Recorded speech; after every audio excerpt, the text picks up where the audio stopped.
Hello everyone, it's me Izu, and I'm back to read Tsukauchi Did Not Sign Up for This by High on Fanfiction. Chapter 3, Group Mission. You kinda saved my butt. There are things you most definitely shouldn't do as a teenager. Like skipping a week of school because you have 4 exams, not studying for said exams because the newest season of your favorite show just came out, or you finally got an update on said show's fanfiction that you've been waiting for. Not eating dinner because you don't want to socialize with your own family. Or staying up till 2 a.m. watching edits and doom scrolling, waiting for everyone to fall asleep because you didn't eat dinner and are now hungry. As it turns out, going on a mission to ambush a local gang who have been terrorizing the streets for years now, all on your own, is also one of those things, even if you've been patrolling the area as a well-liked vigilante for a couple of months now. Izuku wasn't quite sure how he ended up fighting 3 people at the same time in a rusty old warehouse. One of them had some sort of X-ray vision, allowing them to look through inanimate objects like a briefcase to check if it was really money in it, or, in this case, through a metal box to see if there was anyone behind it. The taller of the other 2 appeared to have a mutation quirk that gave her bear-like features. The third man, Izuku hasn't managed to figure out his quirk yet, had a large scar across his face that only seemed to grow larger as he grinned and swung his weapon at Izuku, who quickly ducked and turned just in time to see the explosives pooling out of the wooden box the crowbar managed to break.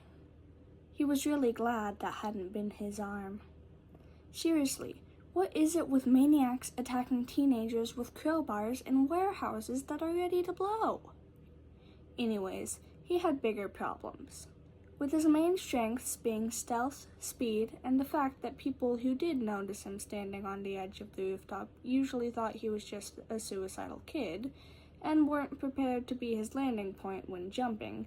He wasn't really at an advantage here, fighting multiple people who saw him before he could attack them.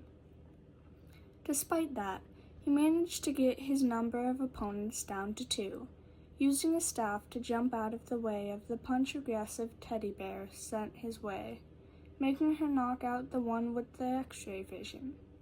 Landing behind her, he tried to hit her, but had to take a few steps back to avoid having his bones shattered by smiling maniac.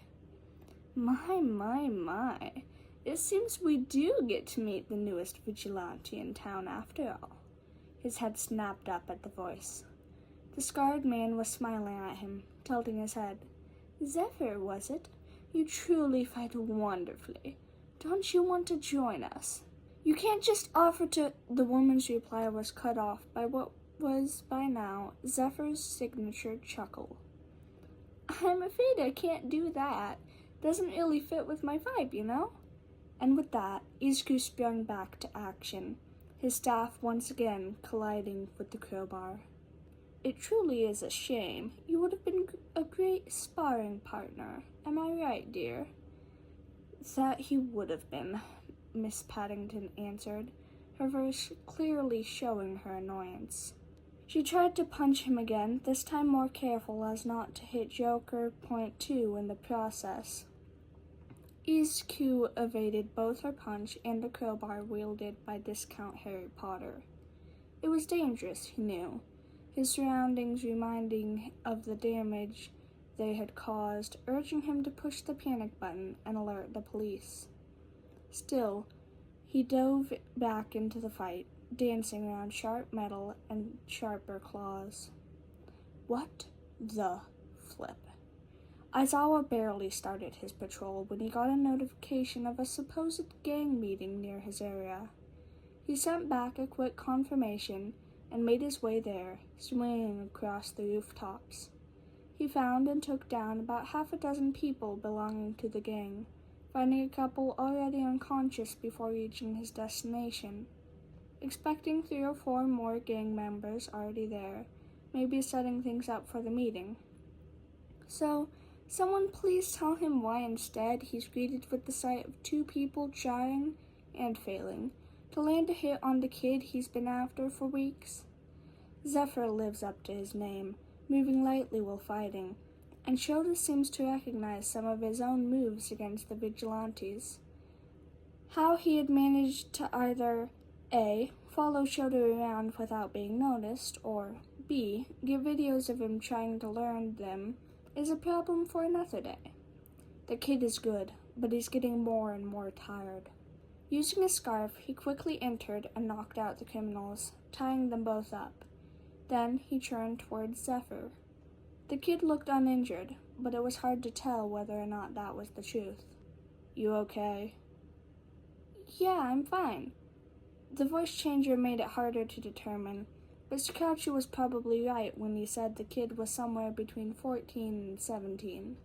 Which, again, what the flip? Being a hero student is one thing, but at least they don't run around fighting actual murderous criminals as teenagers. "Thanks, Eraserhead. I hope you don't mind if I leave you here with them, but I should get going." With that, Zephyr turned to leave. "Wait," he called out before he made the conscious decision to do so. He fished something out of his pocket and tossed it over to the kid, who caught it. "I might not be near next time." The vigilante looked like he was about to cry. And darn, Shota really needed to talk to Hisashi about actually fostering, because he might not be able to stop himself from picking the kid up and bringing him back to their apartment if he saw him actually get hurt. "Thank you," Zephyr whispered, his voice barely audible. And with that, Shota was alone in the warehouse. Well, there it is. That's the end of the 3rd chapter of the fic. Thank you for listening, and make sure to check out the fic on AO3.